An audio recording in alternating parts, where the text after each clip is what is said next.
Okay. So good night. I will call the meeting to order. Today is January 10th, 2018, 6:05 p.m. Donna, could you please do the roll call? Yes. Present, we have Genoveva Fruitt, Frederick Krueger, Bethany Miller, Margie Sloan, Brian Smith, and from staff, we have Teresa Correa. Okay. Next, I'd like to ask everyone if you have cell phones or pagers or anything that makes noise to turn them off or just put them on silent. The next item in the agenda is the approval of the minutes. We have, does anyone in the board have any corrections or additions or deletions to the minutes? Where were the minutes? In the email, I provided them in the email as an attachment. I move to approve as presented. Second. Do I have a second? We do have, I would add just to the second that a small correction typo in the second page. In the brainstorm ideas, second bullet, the ideas as to how we can expose the Public Arts Board to the City of Oviedo. So if I could amend Okay. Motion. your motion. Yeah. So the motion would be to amend to approve with the correction. Okay. So we can then call the motion. If everybody approves, say aye. Aye. Aye. Approved then. Thank you. Okay, the second, the discussion items, the first one is we have today Mr. Anthony Aramendia, the Vice Mayor and Commissioner of the City of Castleberry, who agreed to come to our second meeting and give us an overview of the city's experience with the Public Arts Board. So I would then pass the microphone to Mr. Aramendia, so you can. Okay. Wanted to know first what you're comfortable. Would you like me to discuss a little about myself, how I got involved in the city of Castleberry and their arts and culture? I moved up from Miami 12 years ago, and out of all the cities to pick from, I picked Castleberry because of its arts program. Right then at that time is pretty much in their infancy only because the city itself was tarnished by numerous years of adult entertainment. So because of existing conditions and perceptions of the city itself, we needed to look at something that would actually stick for our community, that would actually work. Luckily, back then, starting in its infancy, we started getting engaged with a lot of artist communities throughout Seminole County as well.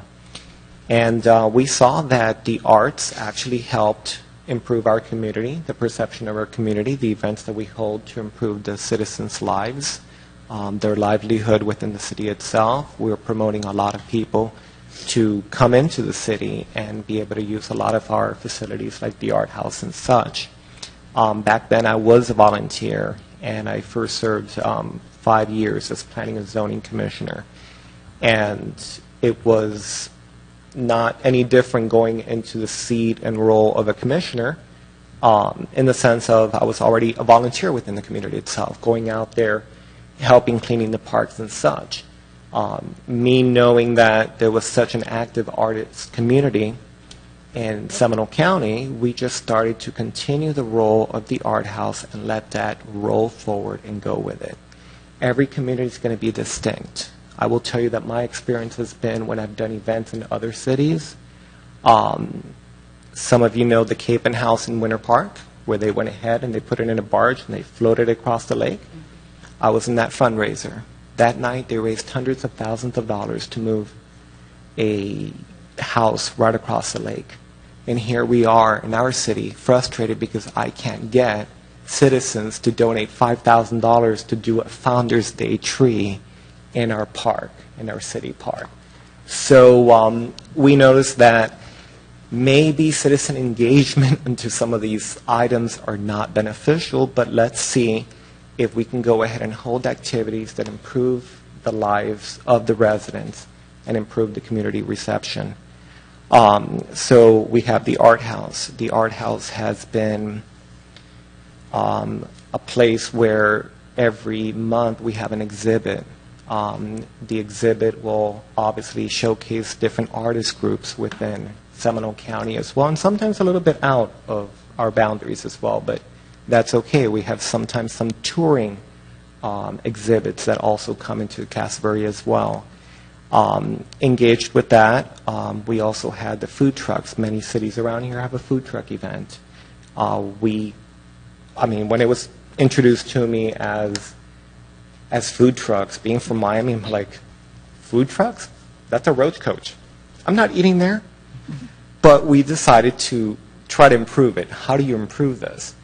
Well, we have this park. Nobody sees the park from 1792, but it's $6 million. And we have an art house, we have City Hall, we have the lake, we have a boardwalk. We gotta do something different here. Can we, look, I'm not coming to the Roach Coach, but give me some music. Can we do some live music? So every month we'll have live music according to the theme. We'll have art as well that could be purchased. That was one of the items as well that we have. Once a year we have the Latin Jazz Festival, which last year we had at Dodo Sandoval. We had over 6,000 people in a park that can only hold 3,000. Parking was a concern. But at Dodo Sandoval knew one of the employees of the city from way back when, so he has come twice into our city. So you have those opportunities where you might know somebody who knows somebody, and you can bring someone in there.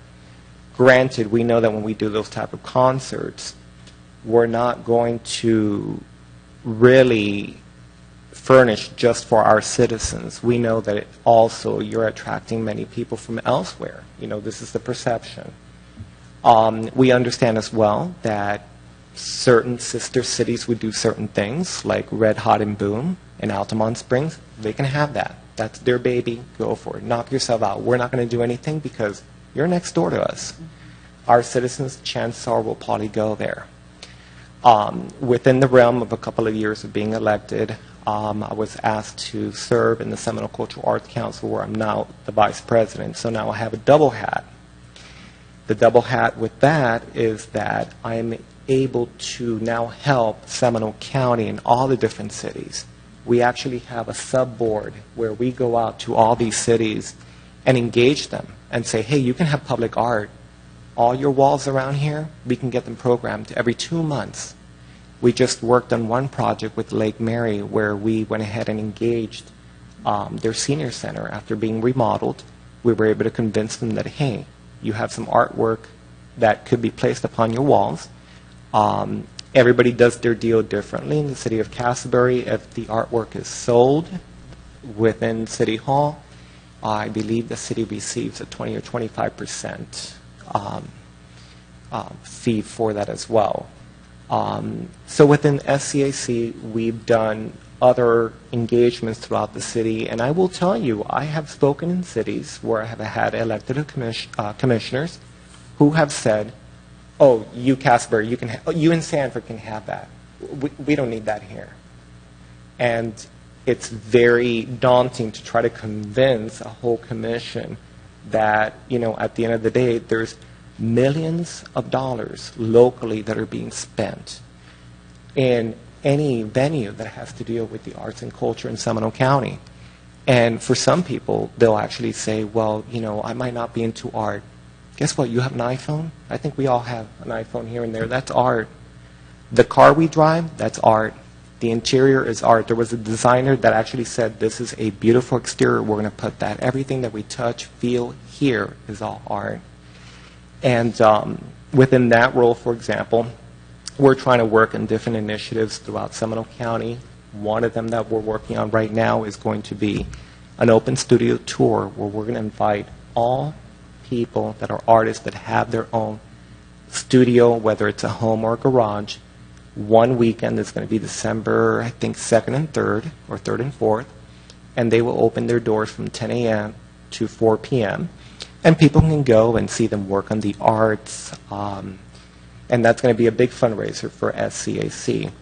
So SCAC, their role is pretty much to try to engage all communities within Seminole County and also help out all the artists, whether it's the schools, whether it's Lake Howell High has a great drama program there as well. It's people that we can tap into. And sometimes what's lost in the translation is that we don't know it's out there. We know there's something there, but we don't know what's out there. So that's how I got my start.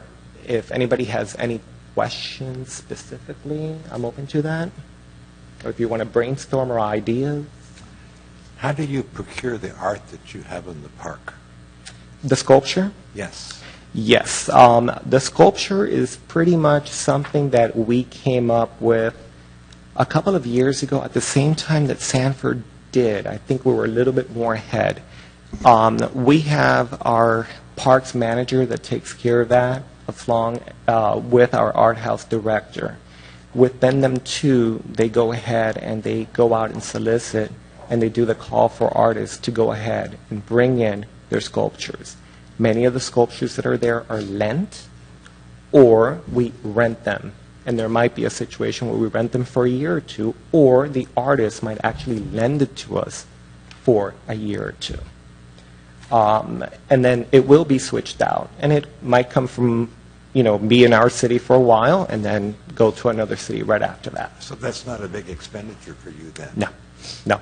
We do have, in another title that I have, and I'll explain this as you all move forward as a body, elected officials have an issue on spending public money on art. And many of them don't want to be pretty much known that the money that you pay in your taxes is going to go ahead and fund some sculpture that you're pretty much not going to like. Not everybody's going to like art the way that we all like them. So, as vice president of Friends in the Park, that's a committee that we started way back when, 1999 we started them.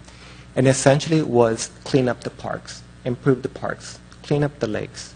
Oh, but wait a second, now we have events going on here, and we need to clean up the field after some of these events.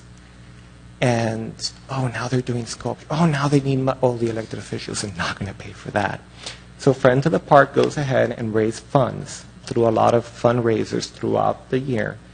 And there is money there to go ahead and be able to purchase or rent some of this artwork that the city has. So essentially, we use that, or we go to them when we need to pay for certain things.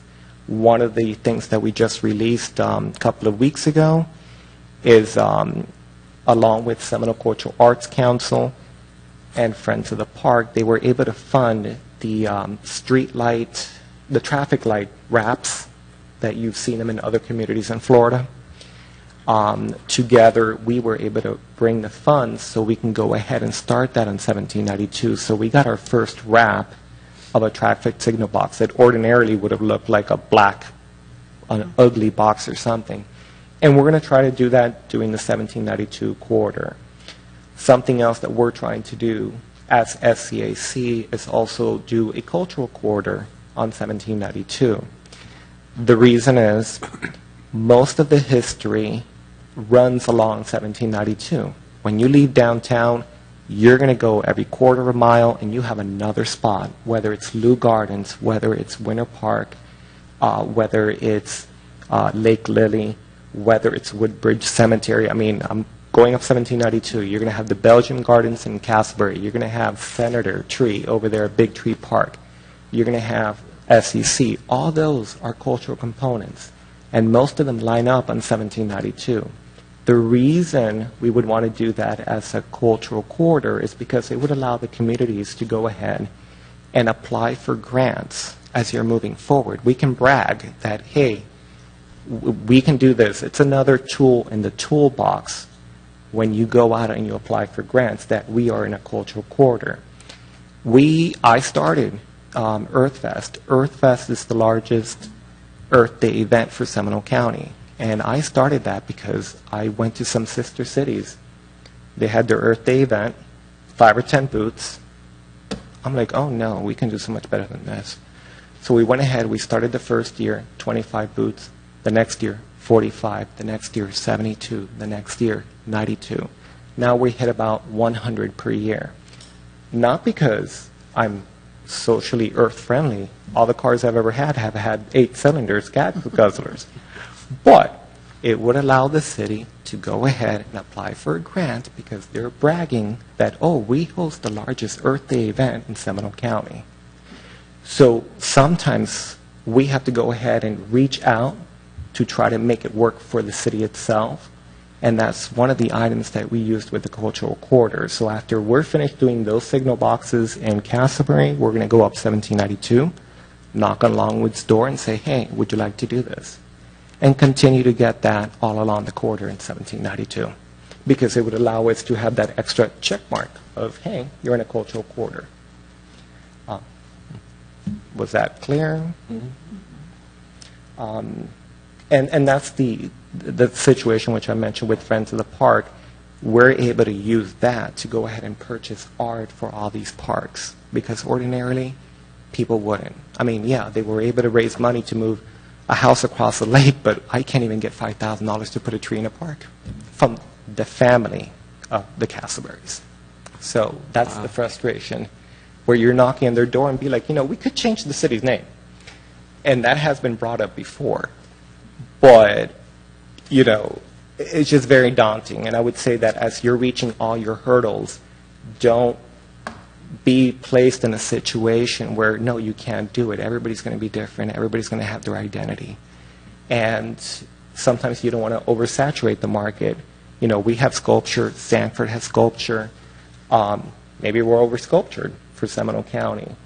What we do have here, and I will say that my personal frustration is serving in some of these boards, is we're the 3rd or 4th wealthiest per capita county in Florida. We're also the 3rd most dense. And trying to get anything related to the arts is just very difficult here in Seminole County. And I will go ahead and I'll speak on certain boards, and everybody wants to ask about Dr. Phillips. How are you associated with Dr. Phillips? I'm like, it's Orange County. You know, and they're like, well, we don't have that here. Yes, we do. It's the Wayne Dent Theater. Oh, they're not doing well. They have other concerns as well because we mentally think that if we're going to donate money for something, we have to visually see it, and it's going to be all that. And that's the issue that we face here in Seminole County. And I know Jennifer, has same issues with her board. Now, I will say that Castleberry does not have a public arts commission. Pretty much those decisions are dealt within staff.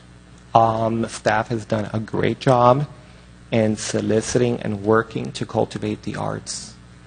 And we haven't moved to doing a public arts commission only because it's being taken care of.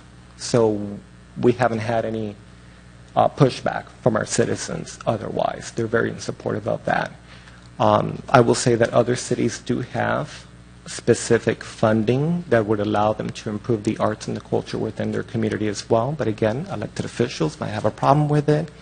So that's a very hot topic that, that's not something that everybody wants to talk about.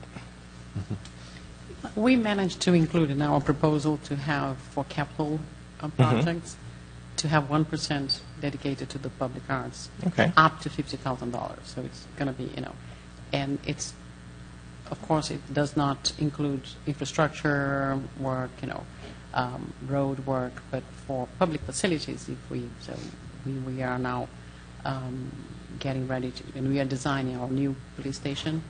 So from that budget, 1% will come for the public arts board. So that was a good. That's great. That was a good recognition, I think, from council. That's great. Right, but we are starting. How do you fund the monthly events? Monthly events, for example, if you have food truck, arts in the park with food trucks, and you have it on the second Friday, which the next one will be January 12th, And essentially, the way that it's being programmed is that everybody will chip in a little bit. Most of what we try to do is just not try to keep it in-house. We try to outsource it. So if we can get one company that comes in there, takes care of it, deals with the people, you work with that. So what happens is that the booth vendors all have a fee that they have to pay. That money is taken, and that is paid towards the band that's going to come in and play that night. So you're guesstimating $25 per booth. That you have 15, 20, 25 booths. Boom, that pays the person to play. What about manpower? Where do you get your manpower to put these wonderful events on? A lot of volunteers, I will say that. We have good staff. When we had the economic downturn, that was one of the departments that dropped the most. It was a skeleton crew of just 3 or 4 people. Noticing that our events were taking off, we said, you know what, we need to continue to fund. Luckily, there was a change in the commission that was proactive in supporting all the arts and culture, which allows us to be able to do so much more. And all of a sudden now you have like a whole completely staffed department of anywhere from 12 to 15 employees. We do have volunteers, which Friends of the Park will provide for some of these events, but most of it is in-house. It's a lot of part-timers as well, but mostly it's volunteers, which is very difficult to find. I mean, you will have one cold morning, I've been there, one cold morning where people don't want to come out, they don't want to show up. So, That's the scary part. yeah. The other question I had was, I see all this beautiful art, and I've seen it in the big cities and stuff. How do you handle vandalism? Very good. That's a very good question. Pretty much there is a blanket policy placed upon that if anything were to happen to the art. The artists themselves might have their own policy that protects them in case anything would happen. We have never had that situation of vandalism. We've been very lucky. But just know that we have a huge city hall and we have artwork in all of our walls. Anybody can come buy something and just go ahead and just scratch it. And you wouldn't know because we don't have cameras. We do have cameras, but you're not going to have camera on each and every artwork. So you do have that. It is a risk that the artist will take. And when we program our walls, we make sure that we have the paperwork that obviously lawyers have pretty much approved that would protect us from any liability. So that pretty much is a cautious thing that the artists would have to take care of themselves. I keep thinking of your cultural corridor, Yes. 1792, and just the simple little black boxes. How long will they last? That's a vinyl wrap. That has a couple of years into it. What we're going to do is that, just like art, you want to change it after a while. So we know program-wise that we're probably going to be changing them every 4, 5, or 6 years because, you know, watching the same thing over and over gets a little bit daunting. The reason... And stuff like that. Yeah, no, we haven't. Luckily we haven't had an issue with vandalism along 1792. But there's different economic data that also shows that vandalism tends to go where things are not being taken care of, and you'll see that in blighted areas, office buildings that the landscaping is not well, it's not well lit. You're going to have that there, but in areas of 1792, and the reason that our area of 1792 compared to the rest of the corridor looks good is because it's within a CRA. And you have that overlay there. Sanford has also a good one as well. Fern Park has one they've improved. Longwood does not have one. And you're going to notice that all of the buy here, pay here car dealerships are not in Castleberry. They're actually Longwood. And that is because they don't have the protection overlay. If you have a CR district, Winter Park has 2 of them. City of Orlando has 2 or 3 of them. And you always want to do them in a blighted area. And usually art is incorporated into those areas to try to bring it up and That's true, make them, something fun. And Yeah, we do have a series here. Yes. in Vida.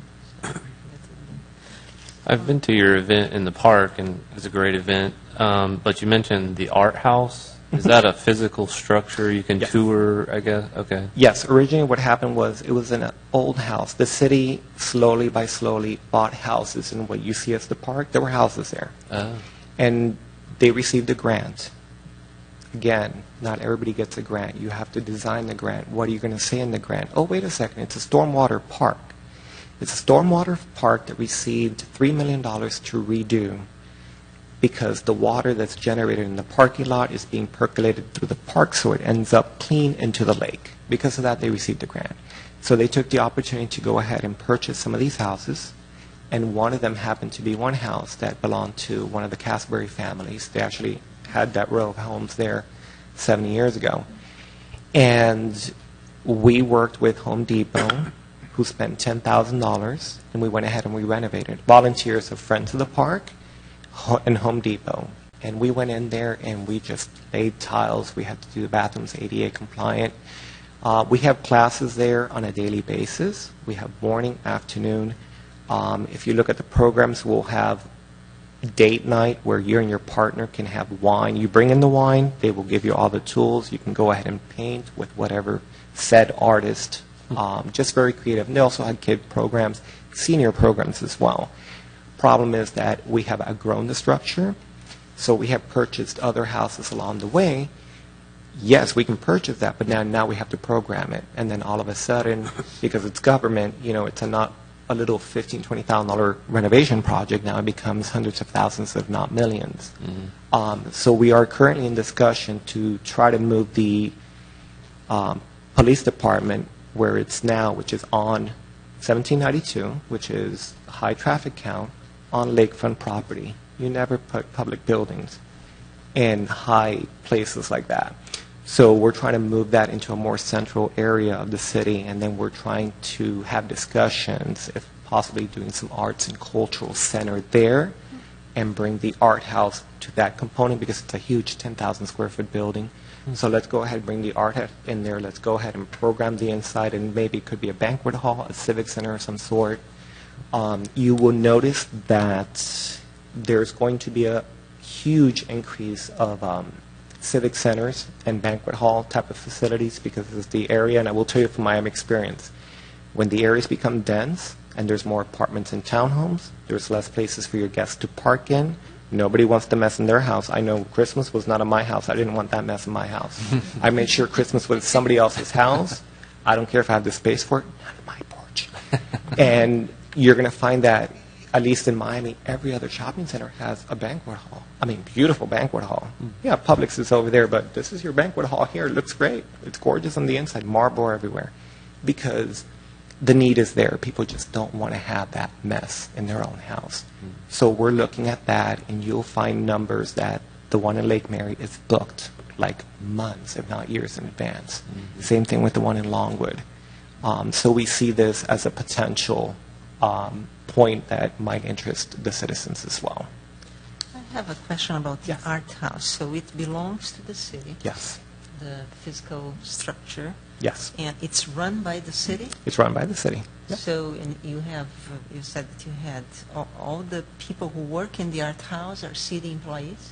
Yes. We have Jason Costas, and he is the person who's in charge of the art house. And he will be in charge of all the programs that are done within the art house itself, but he is physically there in that property.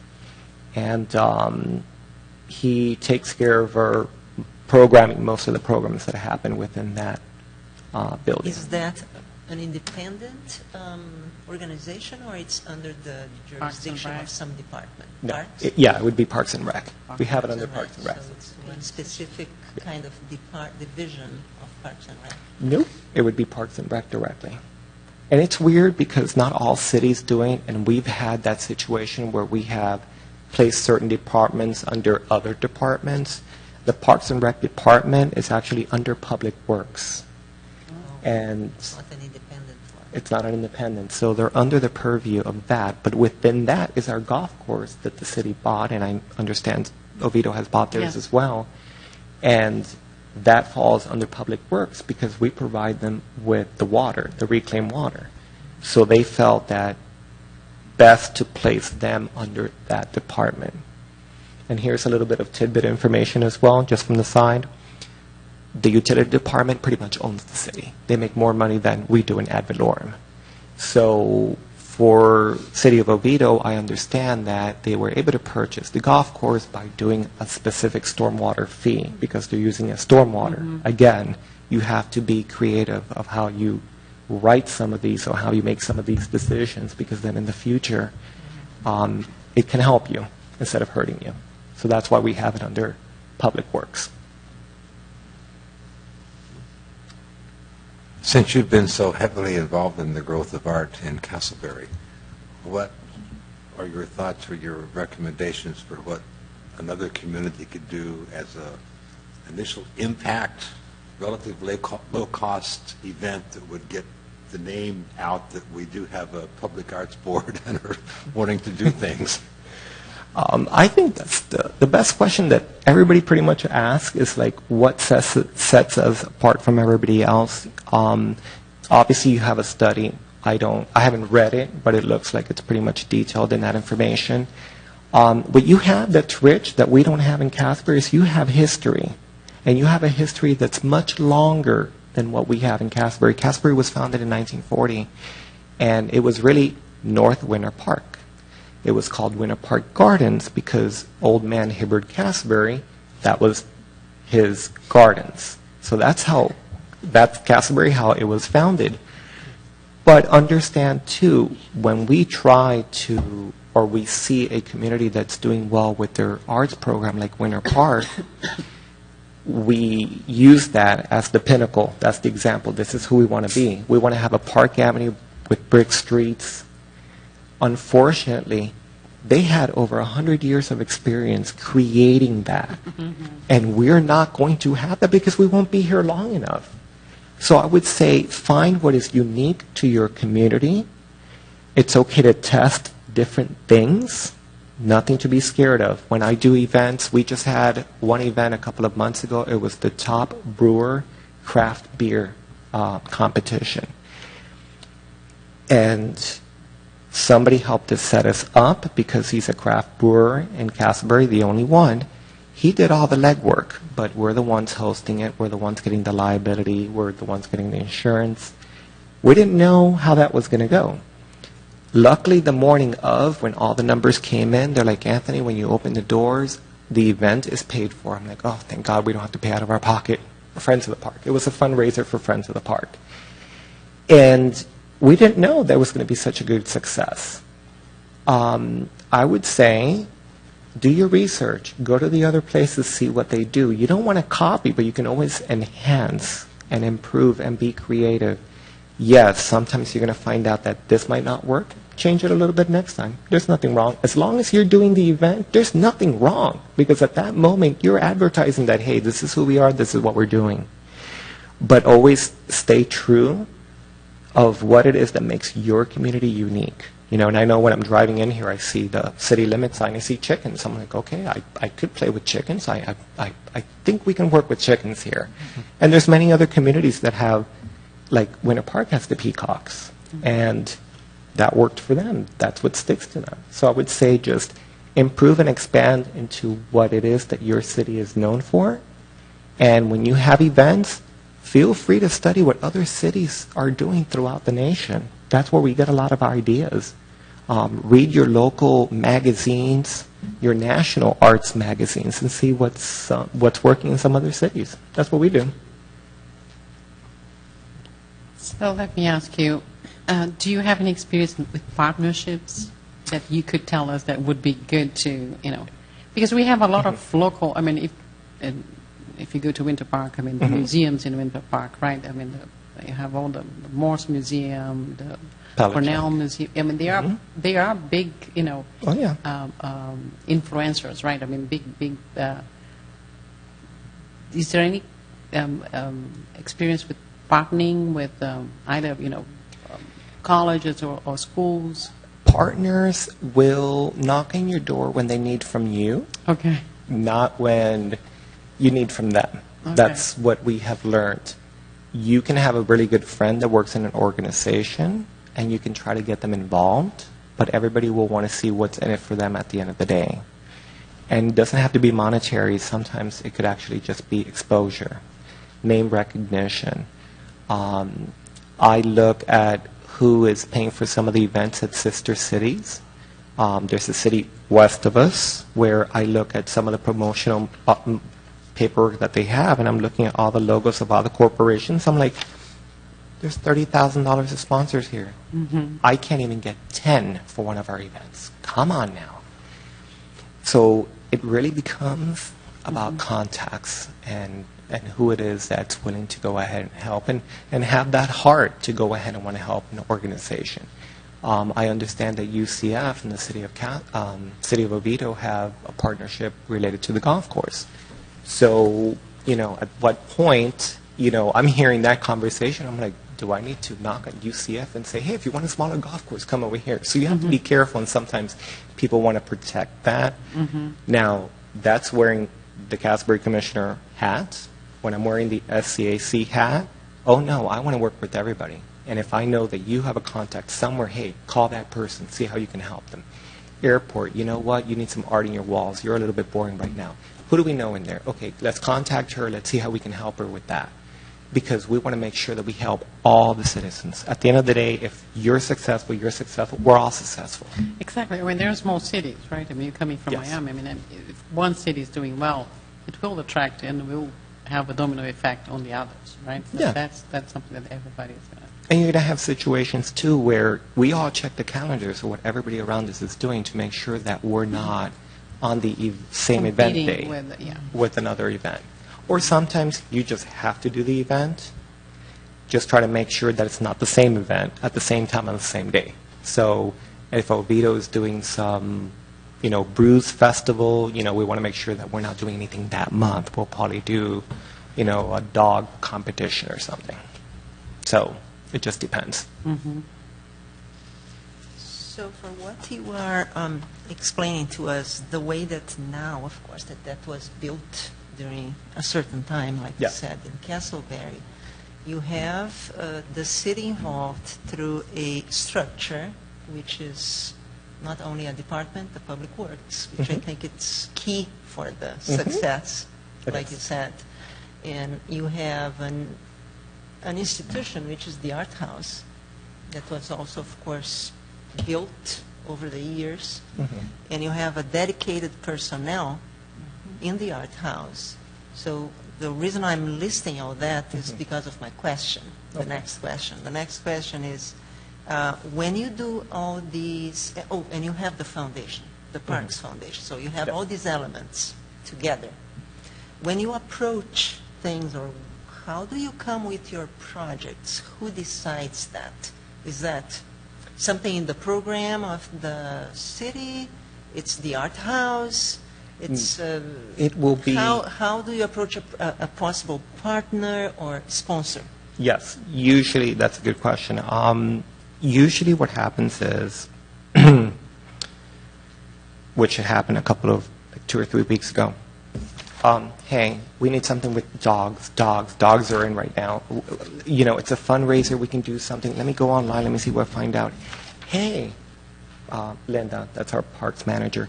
Linda, can we program something with a fundraiser dealing with dogs? She's like, okay, I think we can do that. So we work with the city hand in hand. When we did the top brewer craft beer competition, we did not.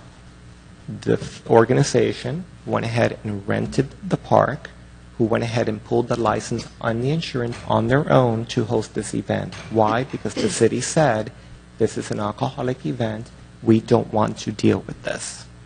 So I said, okay, fine. Friends of the Park will take care of it. Not an issue.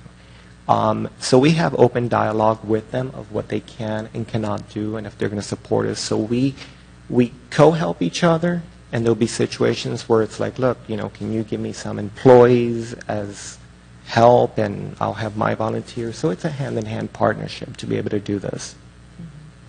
And are there some rules in how much the city can give? Because, I'm just thinking about Oviedo. We have, special events, and the city has, by ordinance, some specific special events that it will sponsor or give up some Staff help time.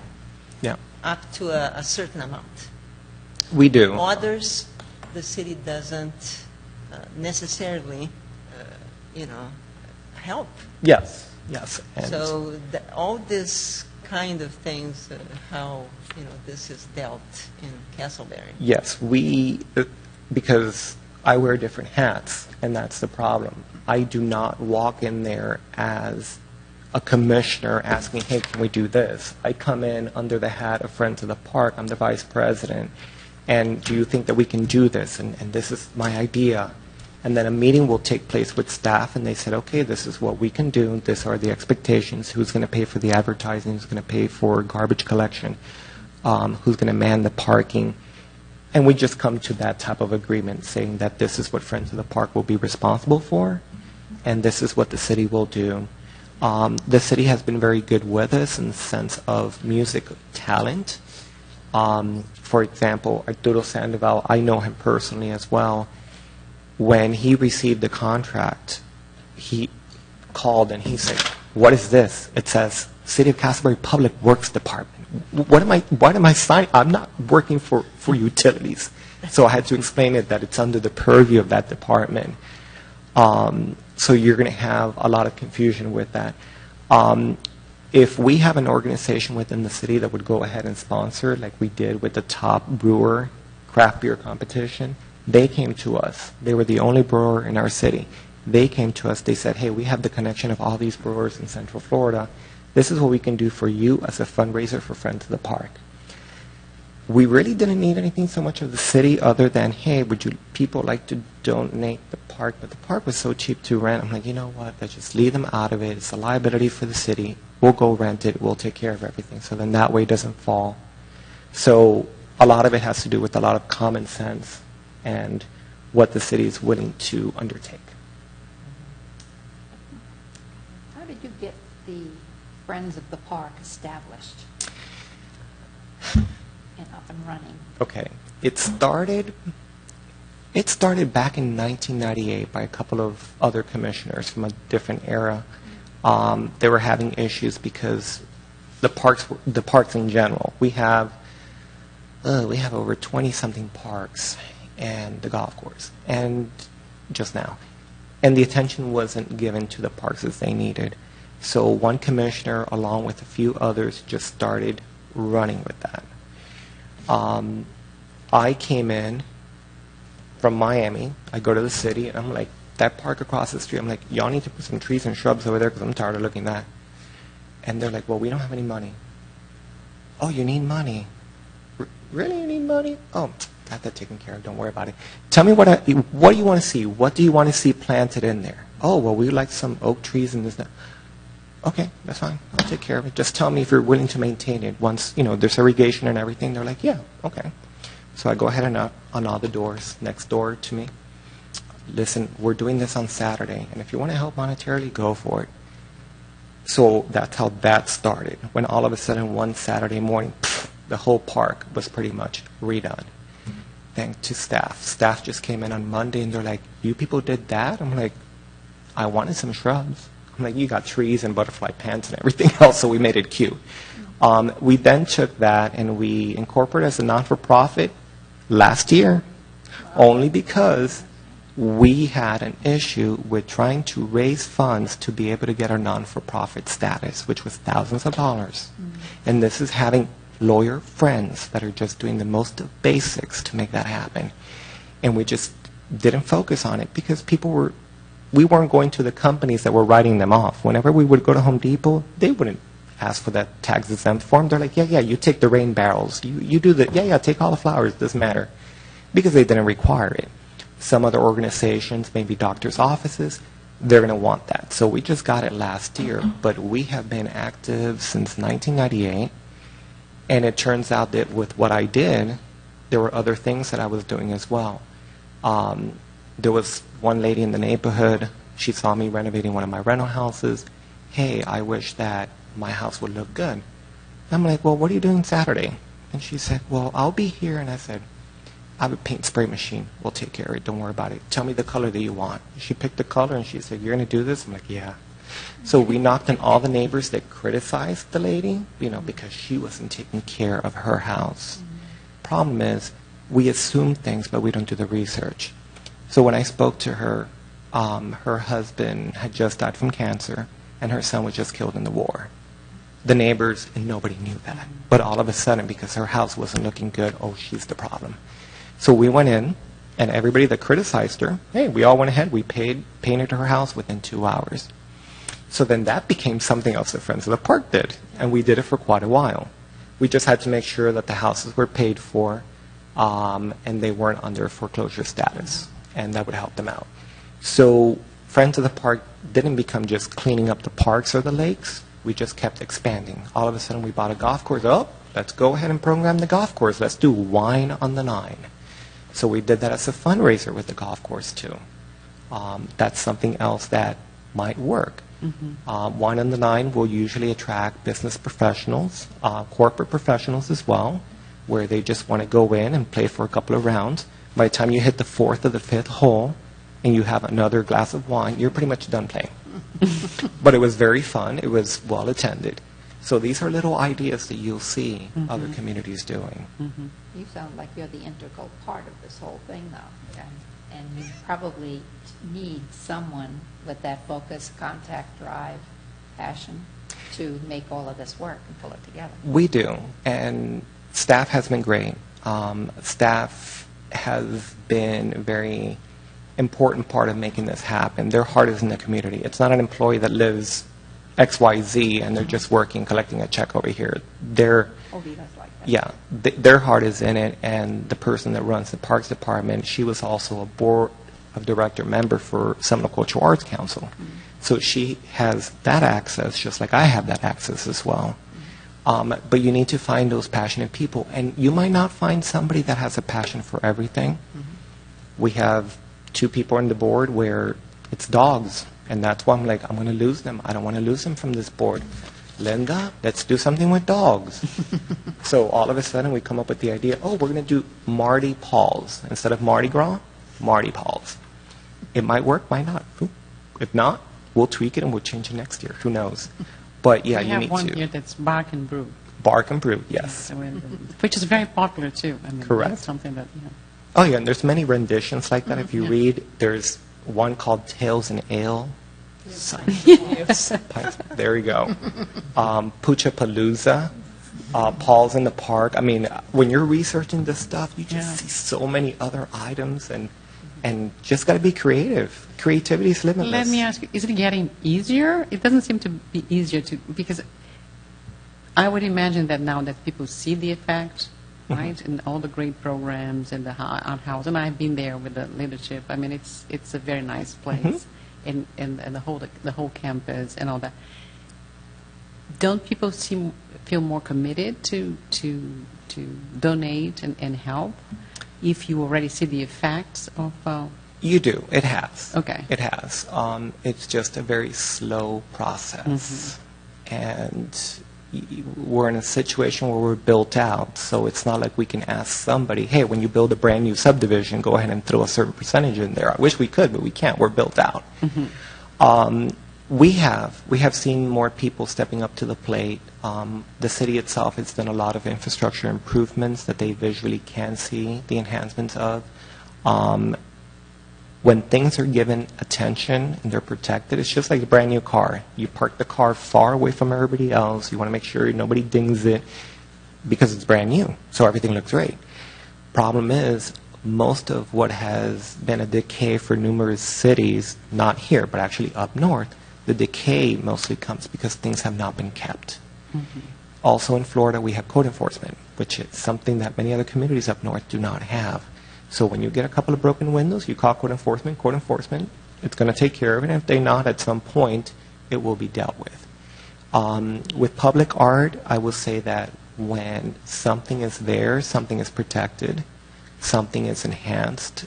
Never had a vandalism issue, not even with the sculptures that we have at the park. We've never had that.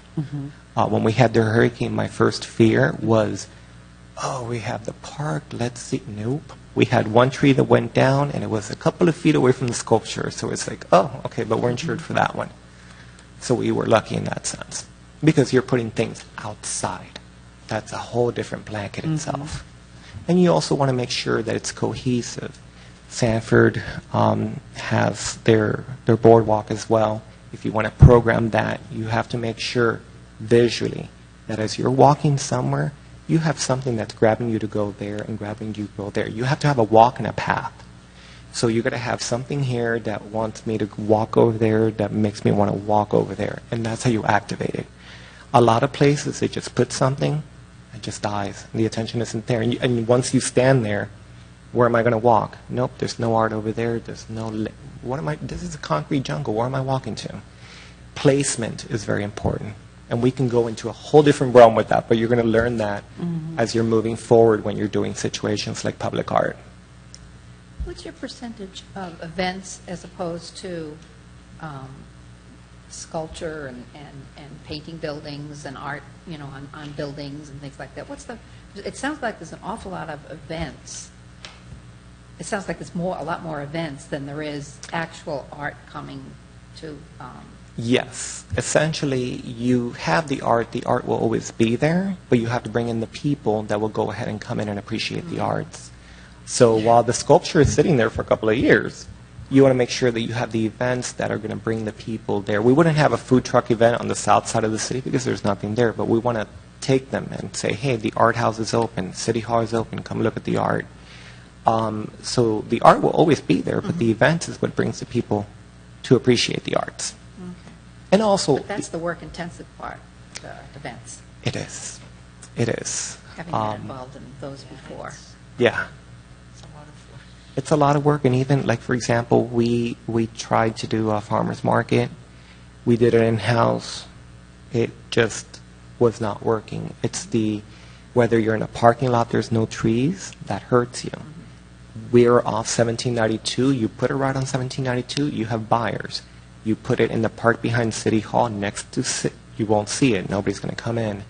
Placement is very crucial to make success of something. And if you have no parking, which is an issue that we're dealing with now, we have very little parking. So we hope that the businesses around us, like Home Depot and Target, allow us to park there.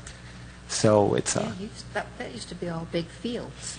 Yes. Where it's all buildings now. And Yes. that's where we parked when we came to events. Yeah, that's right. Yeah. About that. Yeah, the city went ahead and purchased that property. They built 200 luxury condos there. So you got the rooftops that are coming in, and that's what's needed. Our story is different than what it would be in Oviedo or Winter Springs. We're a 50-50 city, just like Mount Dora, just like Winter Park, just like Altamont, meaning 50% commercial, 50% residential. You want that type of a mix because if government cannot balance its checkbook, well, the businesses are paying for it, not the residents. And there are other communities that are very heavily residential. It's a good thing that it's better residential. But if they have to raise taxes, that's where the issue is going to be, where the residents are going to be perturbed because they're the ones that are highly impacted. But we have density. We're going to continue to have density. We have forecasted that in the next year we're going to have 3,000 or 4,000 more people move into our city because we have traffic count. We have the second busiest intersection in Central Florida, which is 1792 and 436. If you look at 1792 coming from downtown, you're going to look at all the apartment projects, and they're all luxury because millennials supposedly do not like having home ownership. And I will tell you, coming from Miami, I see cheap property over here. I'm like, sure, give me the 5-bedroom, 3,500 square foot house on an acre on a lake because it's cheap. Oh, it's 1/4 the price of what we had in Miami, so it's cheap. Problem is, I'm not mowing that. I'm not cleaning this. Get me a housekeeper. I'm not doing this. I'm not doing. Can I get a luxury apartment somewhere? And then when you do go see a luxury apartment, wood frame? I don't do wood frame. What if there's no? And I can hear my neighbor. No, not happening. So we all go in stages and ages as we age. I will tell you that maybe in 15, 20 years, I'll be in a concrete apartment, probably downtown or something, because I don't want to deal with the maintenance of a house. And that's usually what happens in waves with communities. Castleberry's story is that most of the development took place in the 70s and 80s. So you will have those houses that 30 years, it's been paid off now. Okay, paid off. And that's great. But now you're taking all your money and you're putting it in the bank. If you want to know how active a community is financially, count how many Starbucks they have. And I know this with restaurateurs because the property that you just mentioned, we have 2 restaurants programmed to go there. So the reason is, you're going up 1792, that's where the traffic is. Evening traffic, you're going to turn to the right. So your restaurants are going to be to the right. Now, as you're going south, your breakfast and your lunch are going to be on the left side, the western side. So we programmed it to go ahead and have restaurants there around the lake, and those lakes, those retention ponds, yeah, it's muck. So we had to turn them into a positive. Altamont does that. Their Crane Roost, they're making a negative into a positive. They sell the water, they clean the water, that's all the water runoff from I-4. You got to work with what you have. And what you have here, I will tell you, is history. Work with the history. History's good. We don't have that. Jealous, but we only have 1940, so. And you'll have other communities like Lake Mary, they don't have history. But they have other charm and other benefits that works for them. So the good thing is that within all the cities here, we're pretty much in the same boat. We all want this component to go ahead and improve life for our citizen with the arts and culture, but every time that money's being raised, it's being sent to Orange County. That's the frustration. Okay, does anyone else have any other questions to Mr. Aramendia? I also want to mention that I have Jennifer here. She serves in the Sanford Public Arts Commission as well. Oh, So okay. you can ask her stuff. I mean, I just met her a week ago. You can ask her stuff and her experience with Sanford, because she just mentioned that there's a few things here that y'all have and they don't have. Yeah, when I heard that you have drafted an ordinance and published this master plan in a year, I'm impressed. We've been organized for 2 years now. It took us really the first year to do our ordinance, and we don't have a master plan like this. We do kind of yearly goals, and we still feel kind of, it definitely still feels good. Just yesterday, we did a mobile workshop, so we all got in a van and drove around our town and identified opportunity sites for large-scale sculptures and mural and other public art, possibilities. We have a $2,000 budget. We get nothing really from the commission. We do have 1% for 0.5%.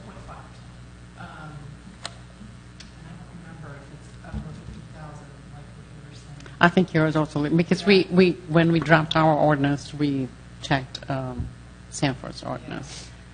It has also a limit too. Yeah. So our city commission doesn't really quite understand the value of the arts. We haven't convinced them yet. I think that's our job really, is to show them how it is an economic development driver. I mean, that is so understood. But Here, right? Because in other cities that have already had, initiated, they are pretty, quick in establish that there is this link. I mean, it's good for the economics. It's not only good for, for the soul. I mean, Right. it's also good for. yeah. But the educational portion is also important, right? To start, and that's, I think, something that we haven't actually Tackled addressed the- in our master plan. But I think there is an educational component in not only with the city council. Well, city council is on board. They direct the staff to start this whole thing, but the residents, the community, I think there is a component that we have to address, how to start, talking about public art, what the city wants to see, the different components. There are so many ways to address art, right? It's music, it's pop-up installations, it's temporary, it's permanent. So I think that is, so we want to address, but Sanford's commission is a quasi-judicial board, so really we are an approval board. I mean, it is in our ordinance that our desire, our passion, our hope is that we can be an art incubator, but the reality is that it is our staff person who would have to do everything, And most of our commission this is their, like me, like myself, first time on a government board. I'm used to nonprofits, and where you just roll up your sleeves, you get in and you start working. And that's not, you're not allowed to do that. I have to tell our staff person, who is also the historic preservation officer and the community development director, you know, we do as a board, we decide what we would like to see happen, and then she has to do it all. And, Yeah, you know, that's a challenge. and so can you write grants? Can you, you know, start looking for funding? Can you establish these relationships, you know, with school, Seminole State College? Or, I believe that that's the role that the foundation has. That is like the middle man between Right. the board and staff or council. And you have the foundation that can do that. So I think that that's a very important leg of the whole. To take care of pretty much what you can't at that level, Yeah. mentioned by Jennifer. Yeah, I think so. Just one question, Jennifer. Because our next item in our agenda is exactly what will be our first event or thing, or I don't know how to call it. I believe it's an event. Have you done something in Sanford, like a first, how do you promote it? You know, We created a public art lecture series. And Okay. so quarterly, we have a presenter. We've had, I think we've had 3 so far. Per quarter? Yeah. One per quarter. It's related to public art. Now, that's, we're being flexible with that. It really, what I'm learning that we need to figure out who our creative class are, who our artists are in the community, who are the artists, who are the people who are in the theater, who are the people who are making craft beers, who are the people who are DIY crafters, those kind of, like, who is the creative class of Sanford? What is it that they want? Because they're really our target, you know, market. Everyone is in general, but we're hoping to support them in their creative process and, you know, also kind of let them take the lead in a way. You know, like, who are they? What's the personality profile of Sanford's creative class?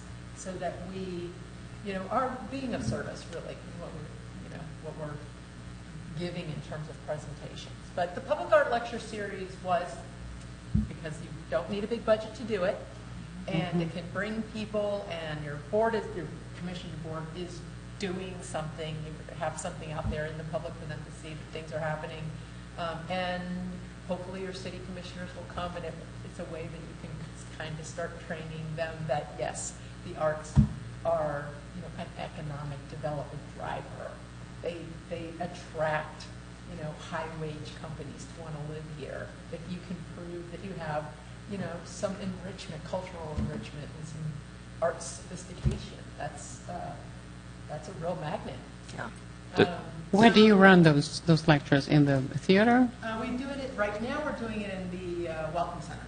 Okay. And we've aligned it with Art Walk Night, but we've kind of found out that did not work so well. Because you're actually, we thought, oh, we have a built-in audience. No, really, we're competing. They're there for the food trucks and to go around to the galleries, and then we're going to close the doors and say, sit here for an hour. So we're kind of retooling some of those things. But still, the public art lecture series was, you know, I think that was a good move for us, and we're doing well with that. For our year goals, we have 1 large-scale sculpture, 1 large-scale mural, and a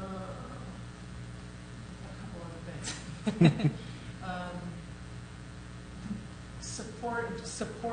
Figuring out how to support our current arts venues like the Wayne Dench Theater, or we have Dangerous Theater, the gallery across the street. You know, really how to also support them in doing their missions. That's on our agenda. They are independent nonprofits. They are. Yeah. Yeah. Your lecture series, do you guys try to advertise for that, or the city kind of handles it on their own? The city does. Okay. Yes. No, we can, once the city has published it, we can share, we can pass out a flyer, but it has to be done in-house. Are you a recommending body or approving body for public arts? Both, we can recommend. No, but you approve also. We approve, yes. What about hands-on activities that don't cost a lot of money to like, say, launch the fact that there is a public arts commission within the city, just to the general public, such as like a chalk art program, which is, you get some food trucks and you get the chalk art, and you have a children's section and an adult section, and that just attracts your artists. You find out a little bit about the art community, but it doesn't cost you really much of anything other than maybe doing it at Oviedo in the Park and being up on that little small outside stage and introducing, what might the goals be and that sort of thing. Is that something that, That would totally work. yeah, Yeah. I'm just I trying to do think of think, the cost.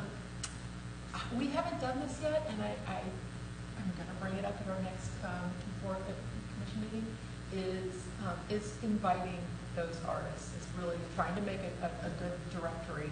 Who are creative class artists? Who are Identify, artists? yeah. Who is Yes, who? and Who is who in the inviting community? them to come or doing a work session where we can have them come and say, what do you all want?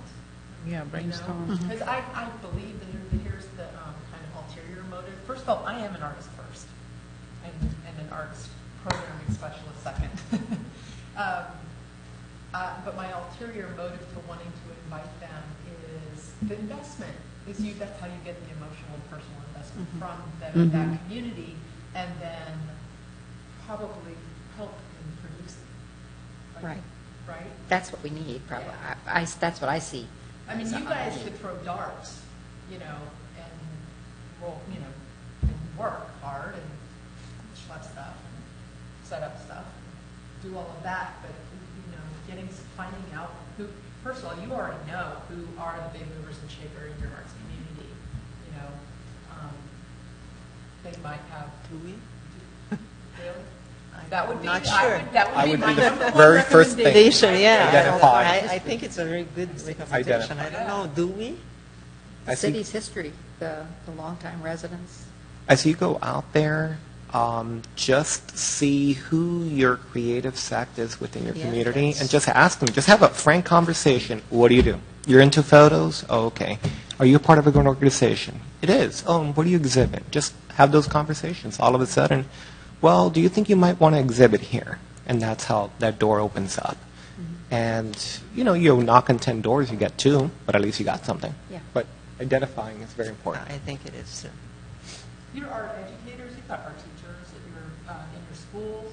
Those are folks I would probably. And we've got Yeah. several I think businesses, that's the, too. at least in my mind, our first activity has to reach out to many people and see if we can see what people are thinking about. What would be an art? What would be the role? What would be a public art innovator? Well, I believe that we have to go.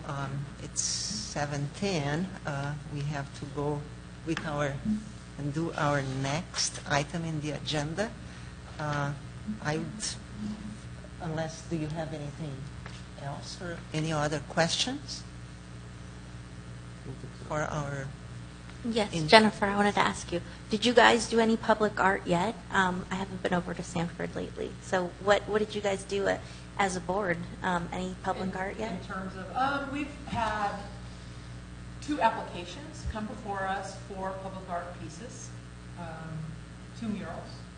And one of our public art lecture series was John Hayes, who is the son of David Hayes, who is a world-renowned sculptor, huge collection. And so the son, John, now manages that collection. And he's got pieces in all the major museums, And so part of that was one of the benefits of that lecture, was also creating that relationship with him, who has a inventory of large-scale sculptures. And there's, we're working on possibly establishing a loaning or renting of a large we're hoping, what we really want, we want to do what, something similar to what they're doing in Orange County, Terry Olson's doing with the sculpture. You know, $3,500 goes to the artist to do a 6-foot wide, as tall as you want to make it, juried exhibition. And he does that yearly. And that is super cool. We think that's we love that idea, but raising funds for that. So, but we're we took a mobile workshop session yesterday. We went around, we identified where the spots would be. So if we could draft a call to artists for 12 pieces and raise the money for a commission for artists that were awarded the job, we're putting the pieces in place. Mm-hmm. So I think that there is a certain movement of, that it's favoring public art. I can see that. I mean, it's not just like it's happening in Sanford, it's happening in Castleberry. Here in Oviedo, it's starting. The Seminole Arts Cultural, Seminole Arts Council? Yes. Seminole Arts. Does the council do something that would congregate all this energy and efforts that individual cities in Seminole County have?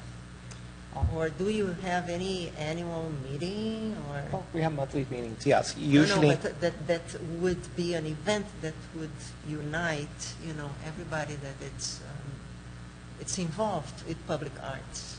yes, what we try to do is we try to cultivate and make those connections to identify people within the county that would be able to continue our message within our community. That's mostly the people within our board. As in trying to organize what it is that you've stated, we have tried before. It's just very difficult to try to herd cats, because once you have 100 cats and you're trying to pick a day for it, that's where the issue is. We're hoping to get to the point that we will have a representative from each and every city, where we have a roundtable discussion on a monthly basis to discuss the events that we are having and how we can all help each other. That's what we're envisioning to do, and we're getting close to that. So we have a representative here from the board. Yes, we could that pick. that is already we already Yes, have. So Mary that's- Blake. Yeah, Mary Blake. So that's already No, an no, important but link. that's one way of kind of knowing what's happening, but I'm thinking of some Event. Yeah. We can work on that. Yeah, we can No, work on it. We can work I on don't know that. if this is something, but maybe it could be some, Oh, yeah, something we can work on that. Okay, does anyone else have any questions for our guest? No, just thank them to come Yeah. come Yeah, in tonight. Thank you It's both so for much coming. good to, Anytime. So excited that you guys are doing this. We are It's a worthy too. cause. It is exciting. It is very exciting. And anything you need, just reach out to me. I'm also on Facebook. You'll see all the events that we're pretty much hosting under SCAC. So just reach out. Don't be shy. Come to the events. We all We help will. each other. Nobody's working, and I will say that working with all these cities, no one's working against one another. Everybody has their projects. We all complement each other. Orange County doesn't have that love for one another. Some of them will take certain things and they're like, we're running, no, you're copying us. No, we don't have that issue in Seminole County. Everybody's and we're very excited to see what it is you work on. And whatever it is you want answers or questions or help, we're out here. I have 2 hats or even 3 hats, and I can tell you, hey, you might want to go this route. You might want to raise funds this way. Just see what sticks. But I would say go out and identify those people that are willing to help with your cause. The more, the merrier. Those are your people. That was a Those are- great idea, and I think a great suggestion for us, Yeah. especially Oh, yeah. creating the emotional, Because- connection with those people. That is, that is. That's great. Makes So, the whole difference, thank you very right? much. Thank you. And you are more than welcome to stay in our Yeah. meeting, but we just have to go on. Thank you very much. Thank you. Thank you. So, our second item in the agenda is to discuss the ideas for the Master Public Arts draft. And actually, we had, I think, some homework that we discussed last time of what would be bring some ideas of what type of event that we could, the first one, that we could try to develop or do it. So I would open the floor for discussion. Who would like to start with some type of what you have thought? I think I had probably put the first one out there, just the type of event that you're, looking for something that was easily produced, required minimal amount of volunteers, didn't cost very much, but acted as an introductory to the community that we are in fact in place and supported through the city, and that it's it's happening, and would be an introduction to the community.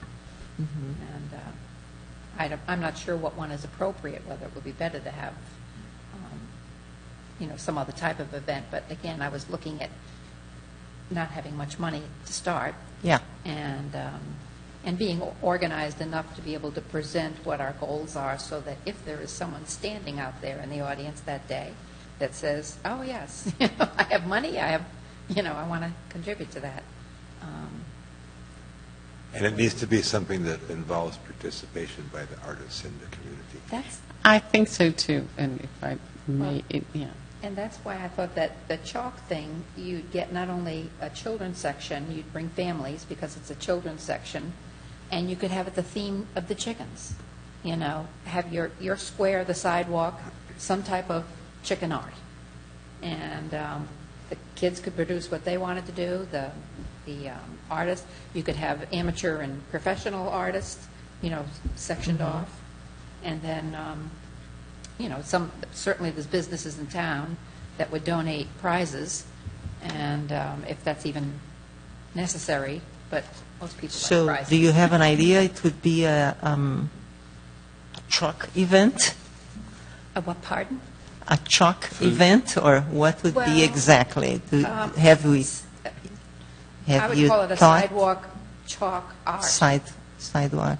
They did that at UCF, and that's the only reason I bring that up is I know they did that with the students at UCF, and my husband was involved in it, and it turned into be the most unbelievable art you can imagine, with students and they brought students from every division in school, every college, and it was just amazing what they did, and I thought they'd maybe have 10 people. Wow, they must have had 100 artists, and they spent a whole day creating their art. It wasn't just an hour or two. They could come at 8 o'clock in the morning, and the judging was going to be at 7 o'clock at night, and especially for the professionals. It was just amazing, and the true artists. So it was a contest. It was a contest, yes. But it doesn't have to be a contest. But if it was a contest and a prize, you attract sometimes more people that way than just come out and draw on a piece of, Sidewalk. yeah. But you have all of that infrastructure in place at Oviedo in the Park. You're showcasing that whole area, which is part of the corridor, I believe. And you have the small outdoor stage, depending on how many people you have. You don't even have to, we wouldn't have to pay for being inside the building. You just have the outdoor stage. And there's the upper stage, the big one, and then there's the small one that faces maybe where the sidewalk. And the sidewalk goes all the way around the lake. So, you've got endless amount of A space. lot of canvas. Exactly. And chalk is cheap, and everybody gets and most sidewalk chalk artist professionals have their own chalks and tools and stuff. But it's a very visual thing, and I think that's a very good thing to have as your first thing, as opposed to a lecture. A lecture is great if you're looking to attract probably the people with money to finance what you're trying to do. But if you're just looking to introducing art in our community, it seems that you would have all levels of people participating in that type of an event. But just a thought, even if it's not Sure. the first thing we do, Yeah. it might be an inexpensive. So we have. I don't know. I'm sorry, Melissa, go ahead. I don't know if I made it know I said that I work for the city of Winter Springs, but I am with their Parks Department, and I plan the city events. My spring event that we are currently working on right now is our Explore Outdoors, who we always have the Florida Chalk Artists Association come out for. And it's beautiful, the things that they do. However, when I think of this committee, and I think of the goal, when I think of the art that I would like to see in our community, I would want it to be permanent. And the things about the funding for events and everything you would have to put into it, like the Chalk Artists Association, they expect a minimum of at least $1,000 in cash prizes. Even if they aren't considered master artists, even if they are just a student, they basically cut me a deal by doing it for $1,000. So, and they want cash too. So, I think that we should partner with, obviously, the city because we're the board of the city. One of their events that they're doing, figure out, like we've already addressed, what does the community want to see, and maybe figure out how we can release the art at the event, because art is like the biggest attention getter. It always has been. So if we figure out what the community wants to see in their city and how we can incorporate that into the event that's already being planned, I think we're on a good path to accomplishing our goals, I guess. But when I heard about this board, I was really excited and I wanted to get involved.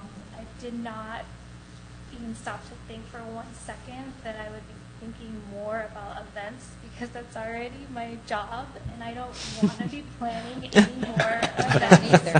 I cannot do that. I want to see art come out, and the city already does a great job with events. So my first thought about how to get just a simple thing would be, we did like a mural, or we presented it at an event. You could have media there. You could do something classy. You have to like a champagne toast, or there's ways to dress it up to make it more appealing, but just incorporate it to something that is already happening. Then we are the tools. We are there to spread the word that this is going to happen, and then the city promotes the event. I think the combination of the two would be great. Those are just Okay, so. I don't know if there this, you had- I don't know if this is still happening or not, but the rocks that people were painting, I mean, they were just extremely popular last summer. They might have fallen by the wayside this winter. I don't know if they're still the in thing or not. What is that? I didn't get. But Rocks? some of the artwork done on those rocks was absolutely gorgeous. Yeah. And that's fun because it gets families involved and kids involved. I actually was just in Colorado Springs, and one thing that their city does, it's like a large scale form of rocks, is they have little Humpty Dumpties. I shouldn't say little, because some of them are really big. They're hidden throughout the city on some of the buildings, and different artists make a Humpty Dumpty and put it out. And it's the same thinking as the rocks, where people post pictures. Look, I found a Humpty Dumpty today. I was thinking chicken. We had chicken. But again, chickens are polarizing, because some people love them and other people Yeah, are tired they of hate, chicken. yeah. So maybe chickens aren't the same. I love chickens. Are the rocks still popular? I don't know. With kids and families, absolutely. The rock painting is popular. So, but that would also be an event, right? Because it's concentrated in one date, or it's something that it's along the summer, let's say, or something like that. What is the... The rock painting is just Yeah. it's always happening. I found them at the grocery store before. I saw one at Disney the other day. I didn't pick it up because I wanted a little kid to find it. But it's something that's just always happening. Like, oh, I found a rock at this park, or you never know where to What pick it is up. the I don't know the name of the Facebook page that they have, Oviedo Rocks. Vito Rock. But if you go to that Facebook page, you see all these people that have found rocks and access to artists. Yeah, some of them do amazing job painting them, and I know like the Yes You Canvas here in Oviedo, they actually have started doing rock paintings instead of just the regular canvas paintings and stuff. But moms groups, there's so many moms groups and women's groups out there that will do this too. I like what you had said, and using the another event that's already happening and being a component of that event, where you're not paying or not paying, but having to supply all the manpower to put an Exactly. event on, but you're introducing what what would be public art, and But how do you get to the art to unveil? You mean figuring out what art you're. Well, how do you propose getting the art that we would show to whoever's at this event? So finding the artist is what. Yeah, I mean, That's what. you've got to have the money to get the art to unveil. Well, we already have money coming in, correct? You said from. Well, we have a mechanism We have a for money potential. coming in. We don't have. Yeah. But let me just, I think it's a little premature to discuss specific events. Right now, I think the role would be to approve the master plan, to recommend the approval of the master plan, because this would give the guidelines. Events are going to be within, the guidelines of the master plan. So I think it's a little bit premature, in my opinion, to come up with in the second meeting with the proposal of events. And I think the idea of inviting the community, the art community, to discuss, to brainstorm, what are the mechanisms, what are the avenues, right, to discuss art and to propose art in the city. I think that's a great idea. The other thing that I wanted to report is that we had another mechanism of getting money for the public art is by accepting donations from developers that are mitigating some aspect of the development process. And we have architectural design guidelines. So we incorporated in our land development code the possibility, if they were requesting deviations to the architectural standards, they could mitigate by, if it made sense, right, to propose public art. So we have one developer that is coming for storage, a Lockwood storage facility, and square footage of the building would require a public amenity on-site. Because it's a storage facility and there will be no, there is no much traffic of people, and he proposed, and the developer is heavily involved with public art elsewhere, and he heard about the public art board, and he saw the possibility of donating money, and he's willing to donate money. So that is probably going to be the first contribution to the public art. This week we discussed the amount, and it's going to be, so this is not final yet, it has to be approved by council, but it's going to be $10,000, and I have to break that into 3 projects, because he has to propose 3 mitigations. And then, so this would be probably the first event, or the first contribution to the art. We have 2 murals in the Oviedo Central Lake Park, so 2 walls. They are ready to receive painting, right, with lighting and all that. I mean, it's ready. It is in our cultural corridor. So I wanted to suggest that for discussion, right, for the board, if you think that would be a good idea. And then we would have then money for a 3rd one, and then we can break into another project or into maybe more than one project. One question, Teresa, is does the mitigation have to be on something permanent? I Could think be- it's a, could be the some- mural would be a good start because it's a permanent thing, right? I mean, No, it's- I know, but we have, you said that there would be three The third types one. of mitigations. Two could be a mural, which is quite permanent.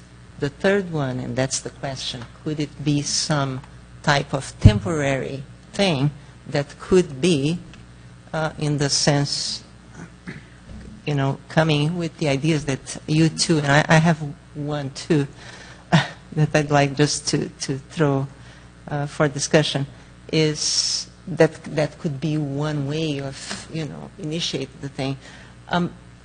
I agree that we have to do the master plan and everything, but one thing that really caught my attention when Anthony was talking about this, they started doing things before they had any type of organization or, Yes. So I think that we do have something, but I think that we have to start trying to do yeah, but something. I think it would be safer to start small No, with more yeah, permanent but because not, for its events will have to include parks and rec, right? This is all a process, right? And I could see, I mean, the sidewalk painting, I love that, but we have to run through public works, checking the maintenance of, what will be the after, the cleaning afterwards and all that. So these are all questions that we'll have to check with other, cities and that have done that, how they process, how much that costs, so that we can propose that. Everything that we propose here has to go to council for approval, right? So I think it would be. I understand that, but I think that having this type of conversation that we are having now in terms of preliminary ideas can lead to something later. Not that that's going to happen tomorrow, but that we can think of something like, kind of going piggybacking in an existing event. I think that's a very good idea. So what could we do in something that, in some type of event? So let's explore what types of events that we have in the city, when they are, and what type of things that we can do, that we could maybe start thinking about. Well, they already do the food truck, and they were doing a craft or art show tied in with that food truck. I don't know if that's still happening. Yeah. Minimally. Yeah, it's a small group. Yeah, I went one time to it, and I wouldn't say it was a large turnout. But if we were to add a component to that event, that's considered a smaller event. If you look at one of their larger signature events, I don't know, you even have to find out if there's space for us, because space is money, Yeah, but I think that we have, like we are discussing now, we have to start thinking about that So maybe and see, okay, what's find a feasible? list of their events. Oh, yeah, you're gonna At have least to that's really- my You will idea. have to think way in advance. I don't know, can't speak for everybody else, but I'm used to working with nonprofits, and it's a whole different animal. I'm beginning to realize that it's a whole different animal, that we decide what we want to do, and then boom, we're off, and we do it. We don't have to, run it through the city and think about, how often they meet and when we can get them to make a decision and that sort of thing. Just the logistics of making it happen. So it's a different mindset. It And is. if we're going to plan to, say, partner with Taste of Oviedo, well, that's going to be next year, Taste of Oviedo, if Yeah. we're lucky, based on getting all of our infrastructure, ready and money that we might have. And that was the question I had. Does the developer who contributes that money, do they have input into the art, or do they just give you the money and then you can do what you want? Okay. I They, didn't know if there was gonna be a third level of approval that. no, they will contribute to the Public Arts Fund. Okay. And then this board will recommend what to do with the money, and then city council approves. Okay, so you don't. I mean, have they- the developer No. to check to see if they. Well, he'll probably be invited to, Well, right? yes, I mean, If it's a mural to be, When will that Sure. money be available? So we are getting ready. We had the meeting with the developer this week. We are getting ready to take the item to City Council in February. So in February, this will be consolidated in the terms of the approval that he has. He's willing to contribute $10,000 to the Public Arts Fund, and then he will pay the city. So we wouldn't have to wait for the funds till after he was finished a certain level of construction or finishing his project before that he would write the check or anything? I don't know exactly when he will pay, Okay. but he has to pay as part of the approval process, so he would have Part to of the pay. approval process, okay. And I don't think that would be an issue for the... I have a question. If we wanted to do a project and we wanted to get artists involved, how do we contact them? Does the Public Arts Board have an email address that's connected with the city so that if we're contacting somebody to see if they're interested in participating in a project, or if we're going to contact a company or a business to see if they'd be interested in sponsoring something? I mean, it can't come from individuals. It's got to come from someplace official. Well, that was the question when we were talking to Anthony. I mean, how did they approach? I mean, who was the person or entity that would, carry on all these things? And I believe that one of the main things that, at least in my opinion, that made them do things is because they did through the foundation. Because like Jennifer was saying, through the city, it's another type of approach and approve process and so on.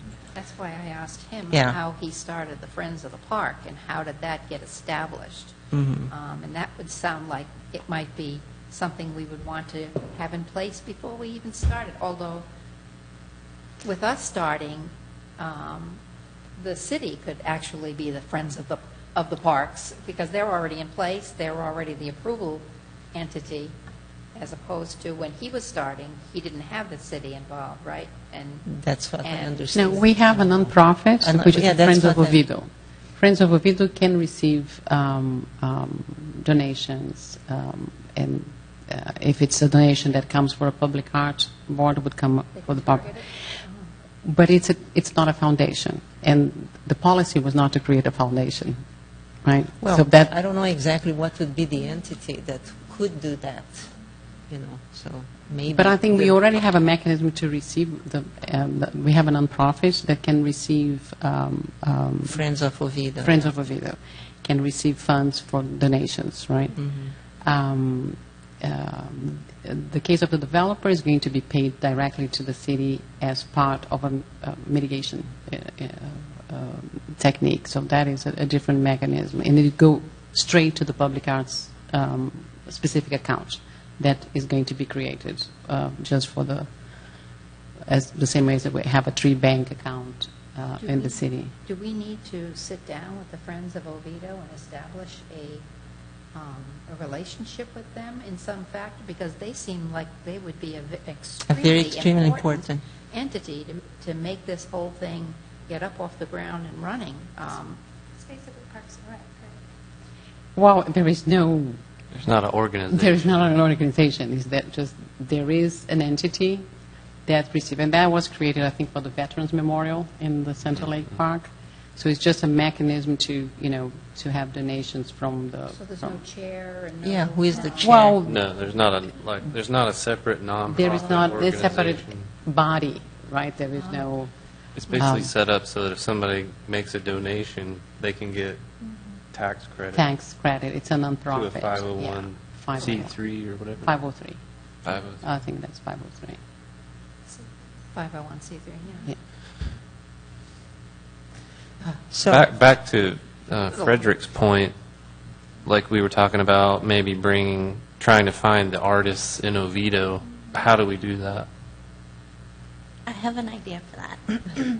We can, if we don't tie to an individual person, we could perhaps have a Facebook page that we use as a group, But really, the way to get like a survey of the artists, I don't know if you want to do just Oviedo or Seminole County, but we can do, I use surveys a lot, like Google Forms and stuff like that, and a lot of nonprofits use them as well, where we can ask, what media do they work with, what would they be interested in doing a lecture series for us. We can ask them a series of questions, and then it automatically compiles their answers into, we can use it as like an Excel spreadsheet to look at it. We could make graphs and see, like, we could do it for all kinds of things. We can ask them, we could do one that's like more specifically a call to artists. We could do a different form, trying to get like a Friends of the Arts volunteers group. We can do another one for if you want the general public's opinion of what they'd like to see, about the murals or the utility boxes or sculptures, what and where they'd like to see the art. Like a general opinion, you could do that on Facebook. We have 23,000 people on our page, and we just put it on there and put it out, and that way you're getting their opinions.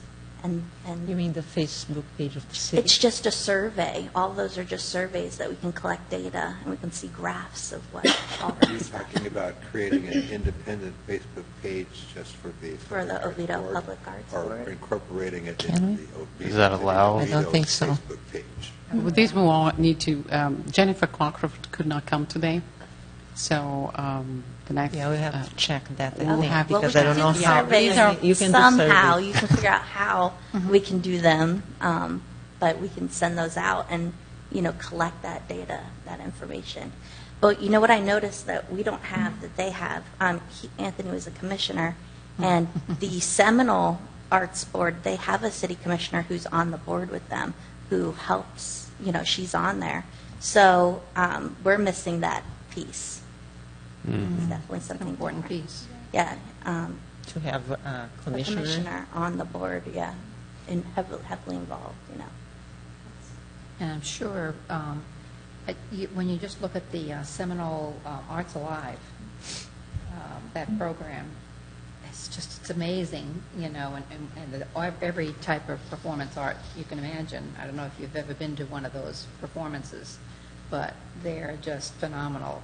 It makes you realize how many artists, both musical and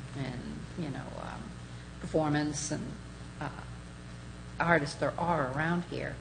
And that's a sellout. I mean, it's practically sold out now for next year. It's phenomenal. But it's well attended by the politicians. And it's a see and be seen event, so that there might be somebody that goes to that routinely that might be interested in. I don't know if the city would allow that or want to be involved with that, but there's just so many commissioners that are. I mean, it's visibility for the commissioners, so they're looking for things. But you want someone who's got a real passion and will work for it, not just be a name, So I don't know. It's probably, and I'm sure somebody on the city council would know somebody who would be appropriate for that if we wanted to incorporate somebody like that into the board, if we can even do it. I don't know if we can now. Well, the composition of the board was also proposed by City Council as it is. So in the committee that created the policy, we had a City Council member sitting in the board. Okay. In the board, they decided that they wanted the board independent to recommend, to be recommending body to City Council. So they excused themselves from participating from the... And this is all...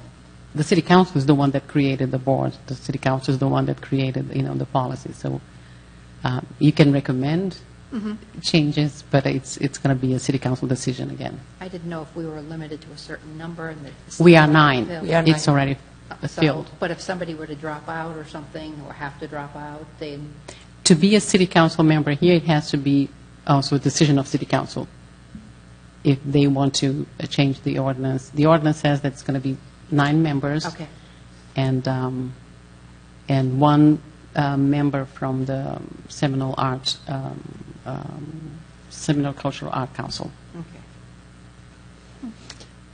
Okay, well, I think that item 2, we kind of, in I apologize, I didn't understand that that was to discuss the ideas for the draft for the master plan. I had in mind what we had discussed last time.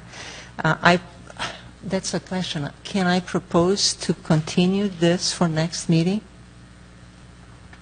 So, I mean, myself as a, because usually it's someone else in the board that makes a motion to continue make that a motion. discussion next time. Yeah. I'll make a motion to continue that discussion at the next meeting. Who's second? Okay. So we'll put that motion to vote. If everybody is agreeing that we continue the item 2 discussion on next meeting, because we didn't have the time or we were kind of a little bit diverted. So everybody that agrees, say Aye. aye. So motion carried. So we are going to continue item number 2, the discussion of any other ideas for the Master Public Arts draft next meeting, for next meeting. and if you have any suggestions that you want to send to me, so that I incorporate already, that's fine too. I mean, for the master plan, because then I can, when I come back, we can have already some proposals. So if we need something or we want something to be done that we can't do, do we ask you to do it? Like as far as reaching out to people? No, I think you can reach out to people, right? If you're going to speak on behalf of the board, then you need to have the board To approve, approve you reaching out to people on behalf of the board. But as a citizen, we can reach out to people to talk about the public arts that we know that we are. Well, but I agree with what Melissa and the two guests were saying.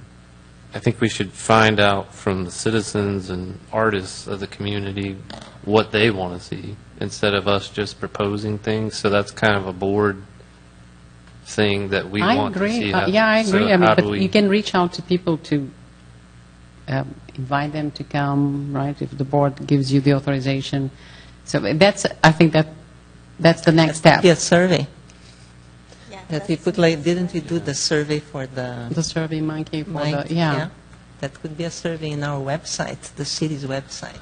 So if I bump into an artist, should I then Well, you can email provide the you? names to us. And And then if it is a decision of the board to reach out to the community to have a brainstorming session with specific artists, invite specific artists or invite the artist community, that it's going to be what you all decide to do. I think it's a great idea, to hear from the community, the art community in Oviedo, what is Yeah. needed, what are the venues that we can, promote art. I think and to start having those emotional connections with them, right? That they Yeah. feel invested in the program. I'm also wondering what's more important. Do we want to showcase specific artists that are Oviedo residents, or do we want to bring in artists that can demonstrate Oviedo culture who aren't necessarily even from Central Florida? Like, what are we doing? I think that that's open, and it could be, they don't need to be exclusive. It could be both, in my, There's a muralist who, Yeah. I'm thinking of, it's gone right out of my head. He's done so many buildings in DeLand. If you've been up into DeLand at all, the sides of all of the buildings are just amazing. And he's an artist, and his wife, I think, lived here. She was going right out of my head. But it's a husband and wife. She's a photographer, and her husband paints murals, and it's phenomenal. He's put the land on the map, and he would be excellent. But I didn't know if we were, like you had said, I didn't know if we were limited to just contacting local artists. Was that our goal, or was it to bring art of any kind, produced by anybody, to I think it would be nice, if think- possible, to focus on local artists.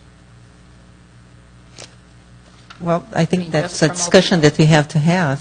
And there may be plenty of them, but I just don't. Yeah.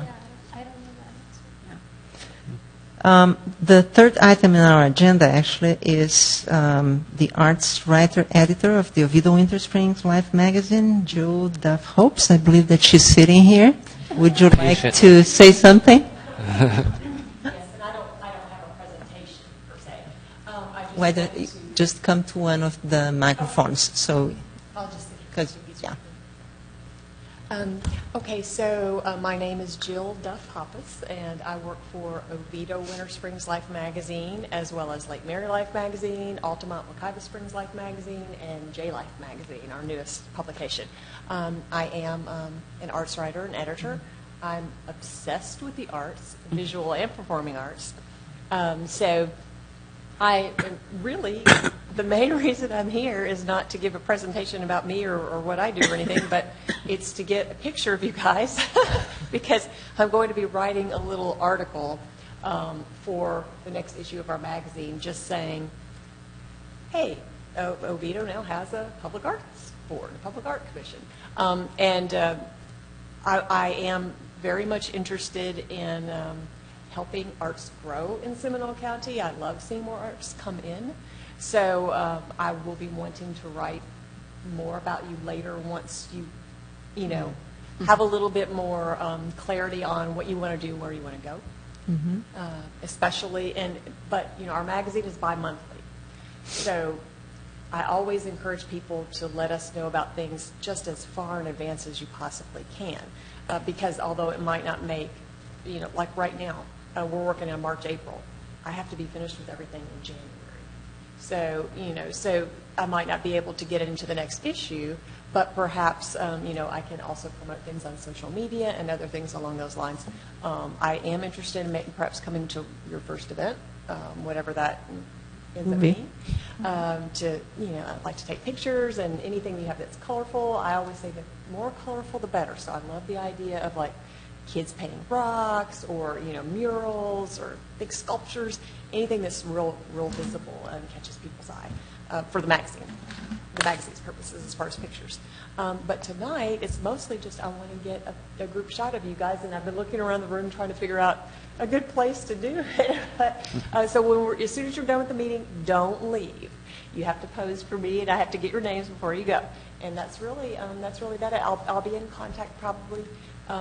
Is it Genevieve? Genevieve. Uh-huh. Yeah. And then with Teresa, I'll probably be contacting you all for some comments from my little article Okay. a little bit later in the week.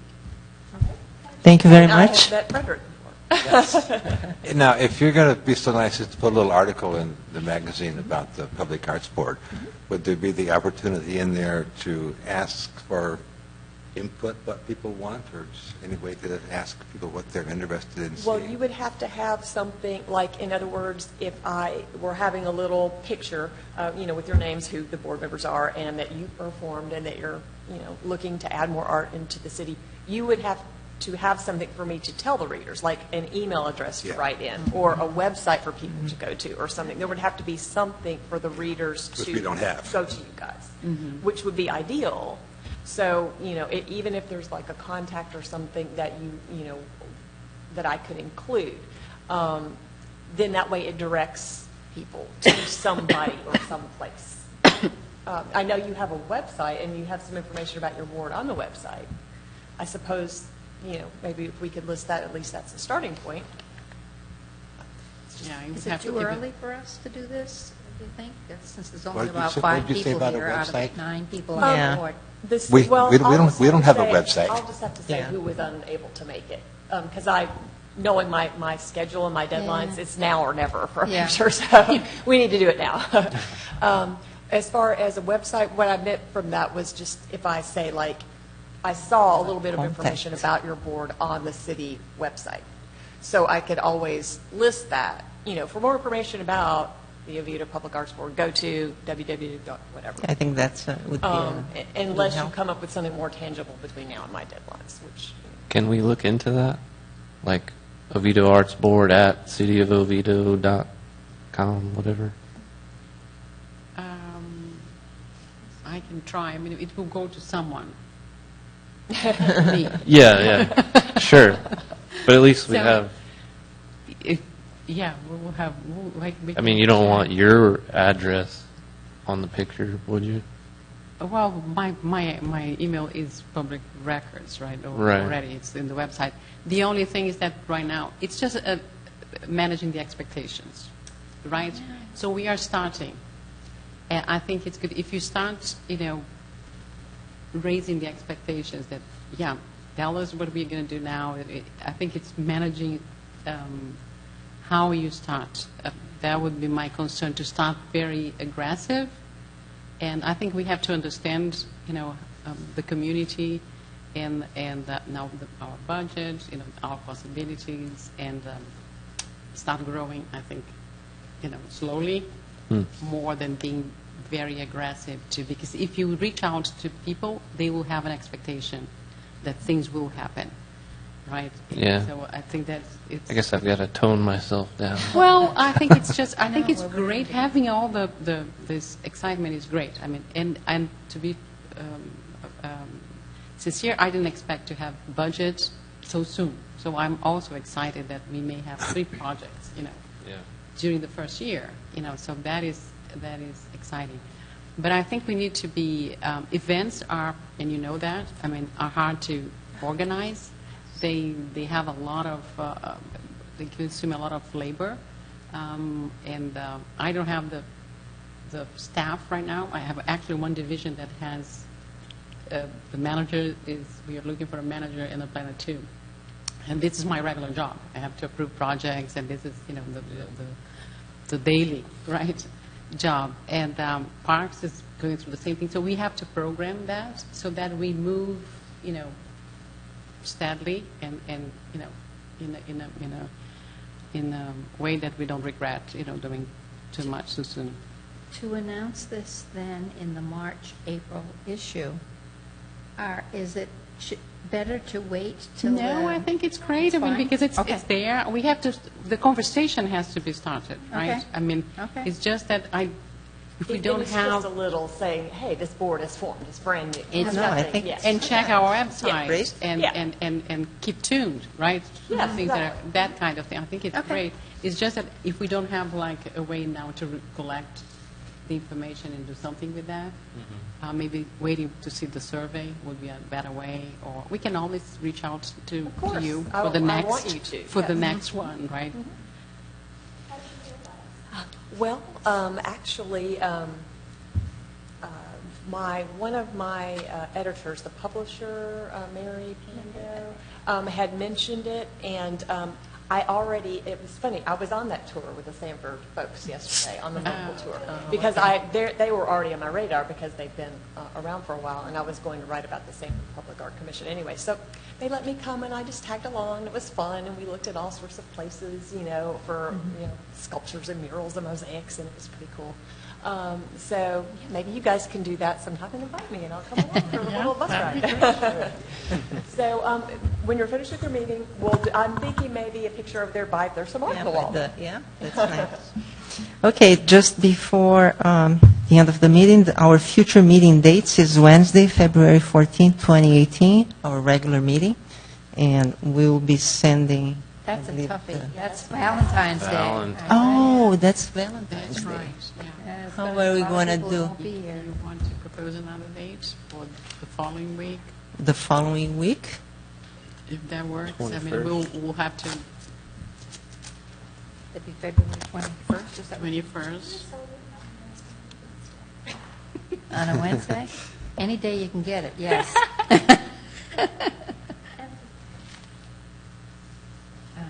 21st is fine with me, That's but fine with For me, it's fine too, the What day are you 21st. talking about? 21st? 21st could be the next Wednesday after February 14. Yeah? So does everybody agree that we Fine. move the meeting from, just for this month, right? And we would continue with the second Correct, Wednesday for next month. So our future meeting date then, it will be February 21st, 2018, at the same time and place. There's no problem getting the chamber to meet in on a I don't think changed so. date? We would have to check the chamber. Yes, we will have to check, and if there's a problem, I'll email you. Yeah, and let you know. Donna will do that. Okay, having said that, I believe that we can adjourn. I have one more question. Okay. Can we just, I mean, we heard Anthony talking about how closely they work with the Parks and Rec department. Like, is there a way, has a conversation already been started at all with them? Like, can somebody maybe let them know that we're I don't want to talking scare about them.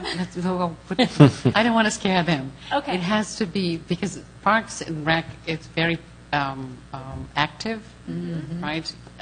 In the city, they have now the golf course, so I know they have there. So I think the idea of piggybacking on one of the regular events is great, and we can do that. But we don't know, we don't have any proposal yet. So Drew is aware, right? Our rec department director is aware, and actually he's aware of the murals, the possibility of placing some art at the murals in Center Lake Park.